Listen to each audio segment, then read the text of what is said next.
What's up, YouTube? Welcome to a brand new review. Today I'm talking 12 Strong. Yes, another war film in January. Yeah, we have an American Sniper one year. We have a Lone Survivor one year. And we also had 13 Hours one year. And well, now we're counting backwards to 12 Strong. And this film is great. I was really shocked. It's not just a really good film. It's great. And it has to particularly do with a lot of the great performances in here. By Chris Hemsworth especially, Michael Shannon, and then Michael Pena shows up. I didn't even know Michael Pena was in the film, and this is what I like about Michael Pena.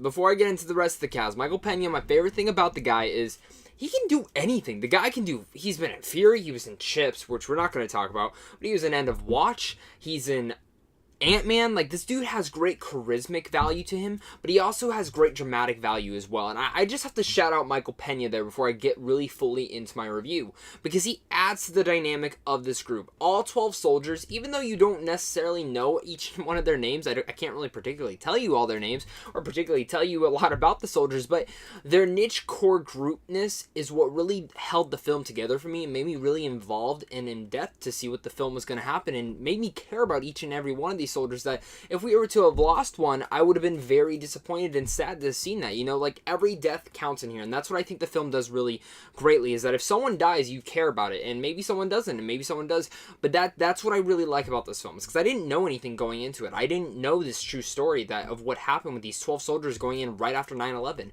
It's a fantastic story that I'm gonna have to do more research on, especially after seeing this film, and intrigued me to that aspect. But again, the cast is really what holds this film together. I already said so much great things about Michael Pena, but Michael Shannon, of course, the guy's always great. I love Michael Shannon. He always has a great charismatic value and energy to him as well. Talk about Chris Hemsworth. Obviously, we see him in Thor. We know he's great in Thor. We saw him in Rush, and he was great in Rush as well, but we never really see him in any of these other films. He's either doing crappy comedy in the Thor films.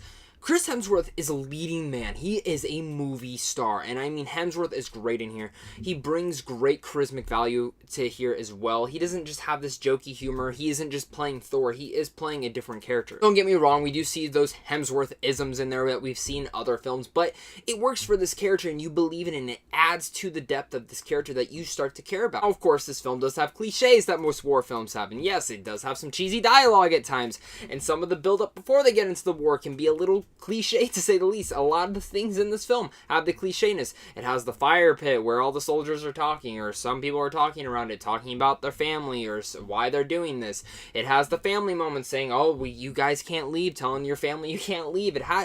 This film has all the cliche war film moments. But do you not expect that? I mean, most war films nowadays do. Besides Dunkirk, really, because that's such a different film, but most war films carry that. And even though a lot of these cliche ways kind of come off as cheesy, you still get into the feel of this movie, and it's, like, again, because of these core characters and these core actors portraying all these real-life soldiers.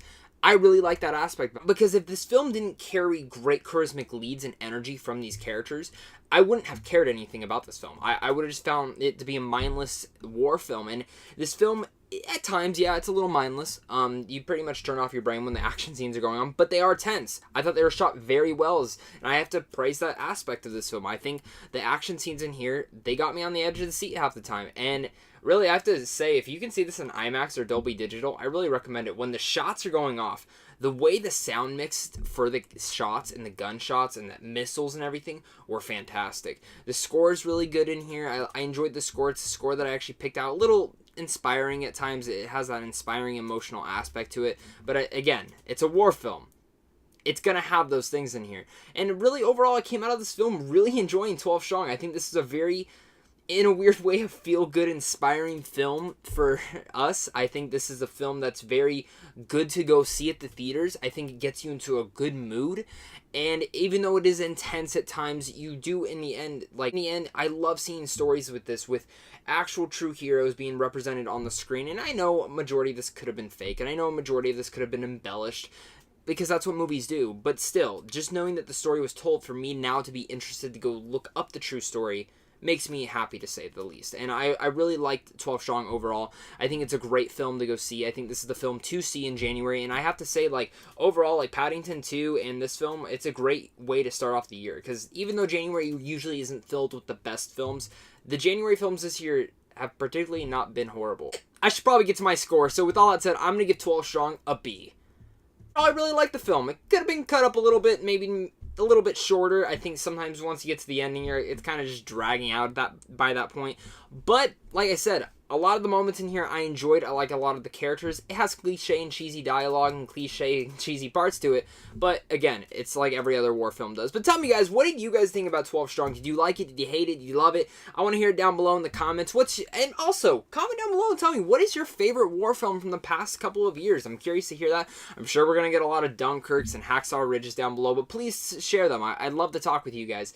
But of course, also make sure to go check out Sandwich John Films down below. I love being a part of this website. You guys know that I love being a part of this website, and you guys know that if you haven't checked it out yet, you guys are missing out on getting movie news, movie reviews, and even getting advanced screenings in your own towns, because sometimes we do advanced screenings on here where you guys can win and go see movies early. Like, you guys could have just gone and seen Den of Thieves, which if you haven't seen, I also did a review for that on my channel and down at the website, so make sure to go check us out. Until next time, guys, make sure to hit that like button and subscribe, hit that notification bell so you guys never miss a video, and of course, you guys are all the best.